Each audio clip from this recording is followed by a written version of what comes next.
আমরা সংক্ষিপ্ত আকারে জন্মের আগের অবস্থা সম্পর্কে একটু আলোচনা করে আসি। আল্লাহ সুবহানাহু ওয়া তাআলা মানব জাতিকে আমাদের দেহ সৃষ্টি করার আগে আমাদের আব্বাজান আদম আলাইহিস সালাতু ওয়াস সালামকে সৃষ্টি করা, দেহ সৃষ্টির আগে রূহ সৃষ্টি করেছেন। দেখুন, এখন থেকে নিয়ে 500 বছর পর্যন্ত, 1000 বছর পর্যন্ত যত মানুষ আসবে দুনিয়া, যত বাচ্চা পয়দা হবে, প্রত্যেকের রূহ সৃষ্টি করা হয়েছে। এই রূহের জগতে আল্লাহ সুবহানাহু ওয়া তাআলা মৌলিকভাবে 4টা কনফারেন্স করেছেন। একটা কনফারেন্স করেছেন আহলে কিতাবদের আত্মাকে নিয়ে, একটি কনফারেন্স করেছেন আহলে কিতাবদের উলামাদেরকে, আর একটি কনফারেন্স ছিল সেটা হলো জেনারেল অ্যাসেম্বলি, সমস্ত মানুষের আত্মাকে একত্রিত করে।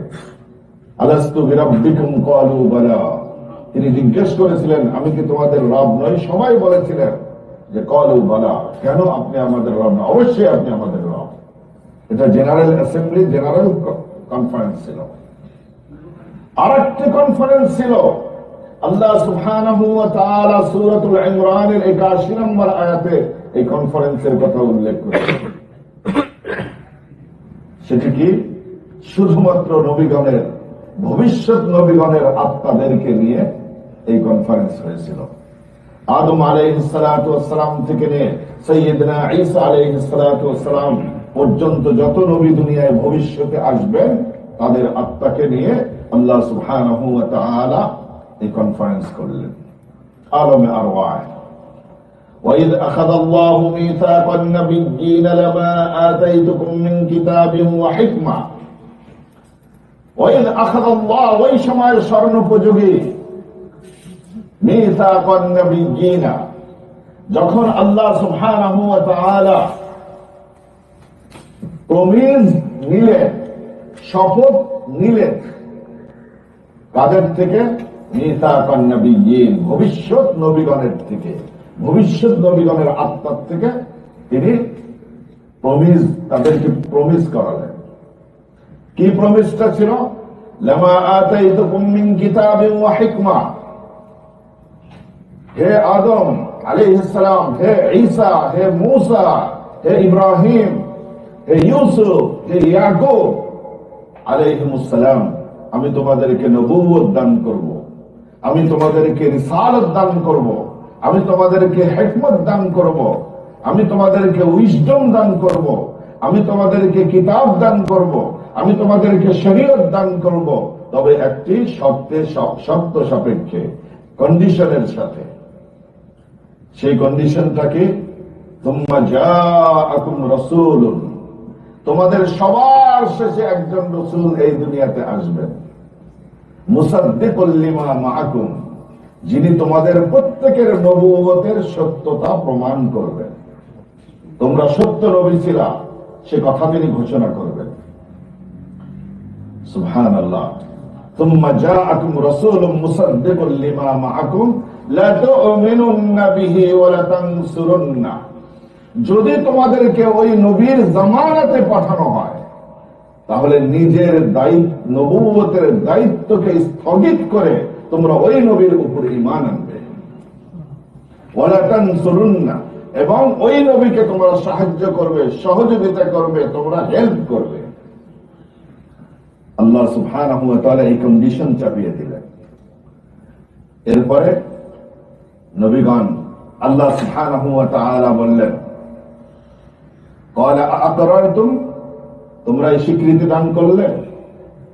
আমি যে কন্ডিশন দিলাম এই স্বীকৃতি দান করলে তো তোমরা?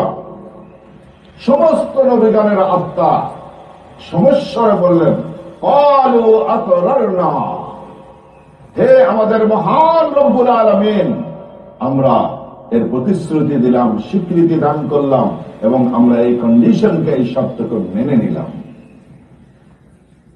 এরপরে আল্লাহ সুবহানাহু ওয়া তাআলা বললেন, ক্বালা ফাশহাদু ওয়া আনা মাআকুম মিনাশ শাহিদিন, হে নবীগণের আত্মাগণ, তোমরা সাক্ষী থাকো হে ফেরেশতারা তোমরা সাক্ষী থাকো, আমি আল্লাহ রাব্বুল আলামিন তোমাদের সঙ্গে সাক্ষী হিসাবে রইলাম যে মুহাম্মদুর রাসূলুল্লাহ সাল্লাল্লাহু আলাইহি ওয়াসাল্লামের নবুয়তের স্বীকৃতি দানের শর্তের উপর তোমাদেরকে আমি নবুয়ত দান করব।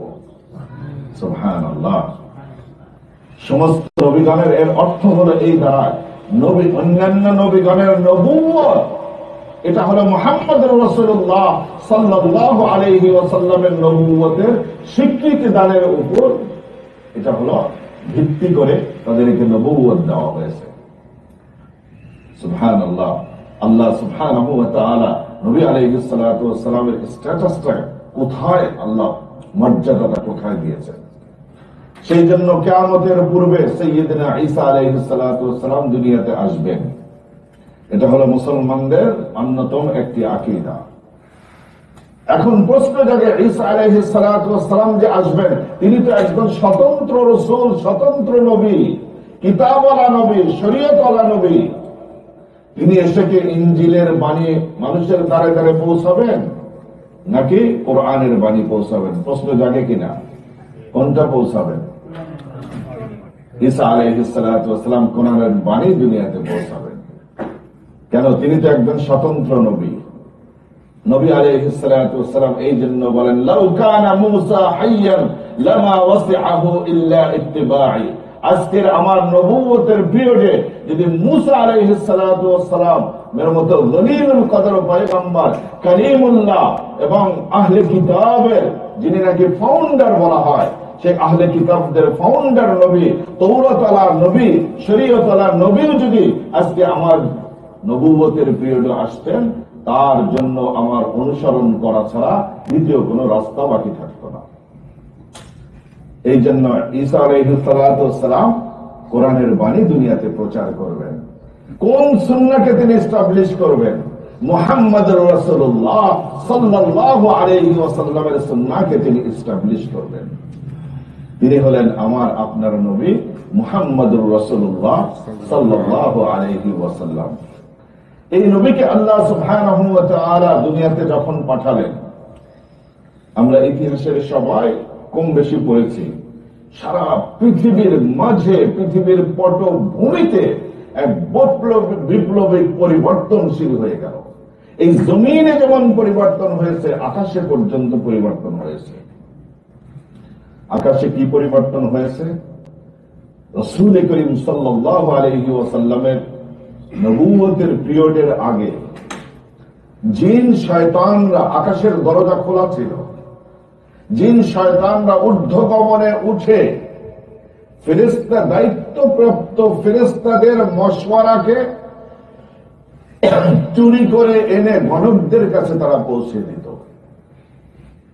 আজকে কোথায় বৃষ্টি হবে, কার মৃত্যু হবে, কার ঘরে নবজাত শিশু হবে, এগুলো যে মশওয়ারা হতো দায়িত্বপ্রাপ্ত ফেরেশতাদের মাঝে, ফাল মুদাব্বিরাতি আমরা, আল্লাহ সুবহানাহু ওয়া তাআলা ফেরেশতারা মশওয়ারা করেন, সেগুলো চুরি করে, এই খবর চুরি করে এনে গণকদেরকে বলতো, গণকরা মোটা অঙ্কের টাকা নিত হলো জনগণের কাছে এই গণনা করে, ভবিষ্যৎবাণী করে।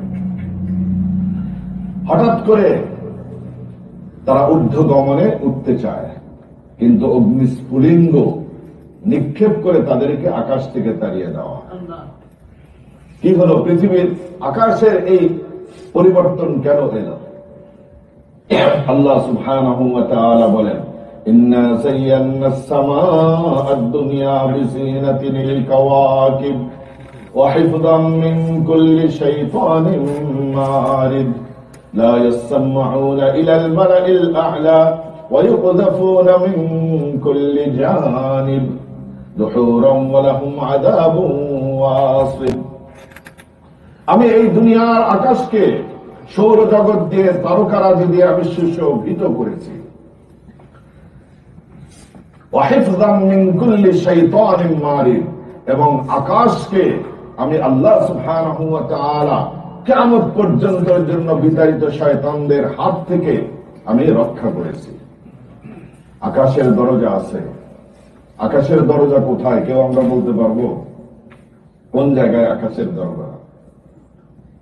জাস্ট বাইতুল মাকদাসের উপরে হলো আকাশের দরজা। এই জন্য নবী আলাইহিস সালাতু ওয়াস সালামকে মক্কাতুল মুকাররমাত থেকে ডাইরেক্ট কেন নেওয়া হয়নি, বাইতুল মাকদাসে কেন নেওয়া হয়েছে? কারণ আকাশের দরজা হলো বাইতুল মাকদাসের হলো উপরে।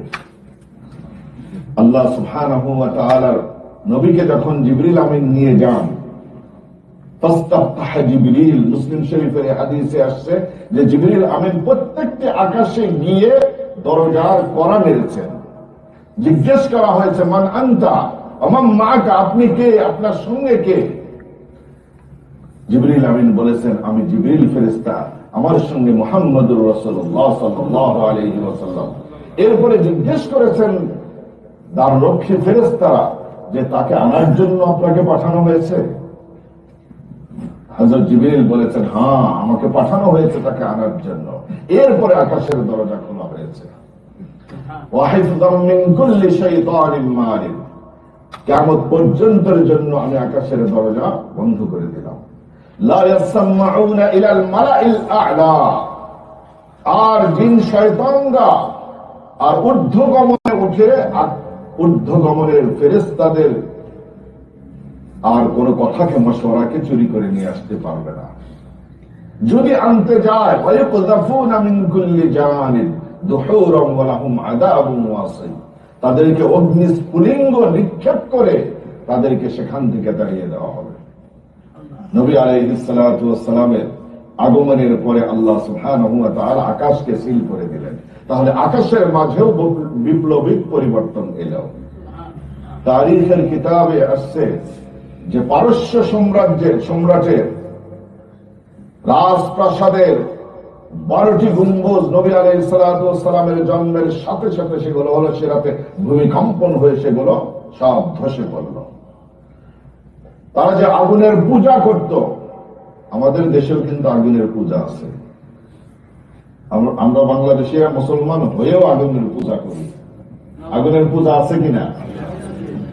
রাষ্ট্রীয় ভাবে আছে। শিখা অনির্বাণ, শিখা অনির্বাণ আগুনের পূজা না? আগুনের পূজা ছাড়া এটা কি? অন্য কিচ্ছু না।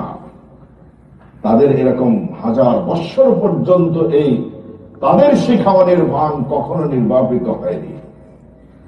সুবহানাল্লাহ। রাসূল করিম সাল্লাল্লাহু আলাইহি ওয়াসাল্লামের জন্মের সাথে সাথে সে অগ্নিকুণ্ড হঠাৎ করে বলে নিভে গেল। আল্লাহ সুবহানাহু ওয়া তাআলা ইঙ্গিত করে দিলেন قد جاءكم من الله نور وكتاب مبين, আজকে এক নূর এই দুনিয়াতে নূর এসে পড়েছে, সমস্ত কুফরের অন্ধকার দূরীভূত হয়ে যাবে। কুফরের অন্ধকার দূরীভূত হয়ে গেছে।